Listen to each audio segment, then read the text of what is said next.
উনি বলতেছেন যে পথিক তুমি কোন পথে যাচ্ছ, এটা কোন পথ, তুমি জানো এটা কোন পথ?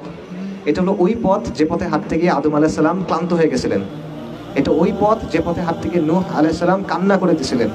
এটা ওই পথ যে পথে হাঁটতে গিয়ে ইব্রাহিমকে আগুনে ছুঁড়ে ফেলা হয়েছিল। এটা ওই পথ যেখানে হাত থেকে ইসমাইলকে শোয়ানো হয়েছিল জবেহ করার জন্য।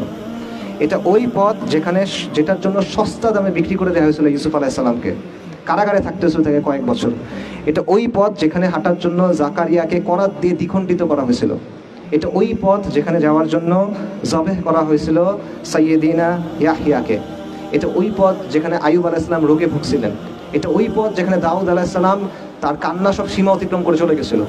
এটা ওই পথ যেখানে হাত থেকে ঈসা আলাইহিস সালাম নিঃসঙ্গ জীবনযাপন করতে হয়েছে। এবং এটা ওই পথ যেখানের জন্য রাসূলুল্লাহ সাল্লাল্লাহু আলাইহি ওয়াসাল্লামকে অসংখ্য কষ্ট সহ্য করতে হয়েছে। এটা ওই পথ। তো তুমি কোন পথে হাঁটতেছো? তুমি এখনো খেল তামাশার মধ্যে আছো। পথিক তুমি কোন পথে যাচ্ছ? এটা হলো ইবনুল কাইয়িমের কথা।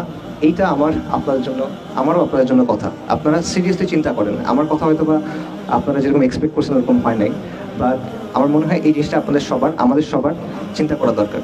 আপনি আসলে এটার জন্য রেডি কিনা? এই কাজটা আপনার সামনে আছে। আল্লাহ আযজা ওয়া জাল্লা প্রতিশ্রুতি দিয়ে রাখছেন। আল্লাহ কিছু প্রতিশ্রুতি দিয়ে রাখছেন, আল্লাহ কিছু কন্ডিশন সেট করে রাখছেন। আপনি যদি আল্লাহকে রাজি খুশি করাইতে পারেন, আল্লাহ তাকে বিজয় দিবেন। কিন্তু আপনি পারবেন কিনা? আপনার ওই সাহসটা আছে কিনা?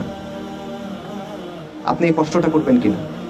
এটা চিন্তা করার দরকার আছে। নাকি এটা আপনি একটা পার্ট টাইম জিনিস হিসেবে করবেন? আসছেন, ঘুরছেন, কথা শুনছি, অটোগ্রাফ নিছি, সেলফি দিছি, বই তুলছি, মানে বই কিনছি, চলে গেছি, ভালো লাগছে, গেছি গা, এরকম কিনা?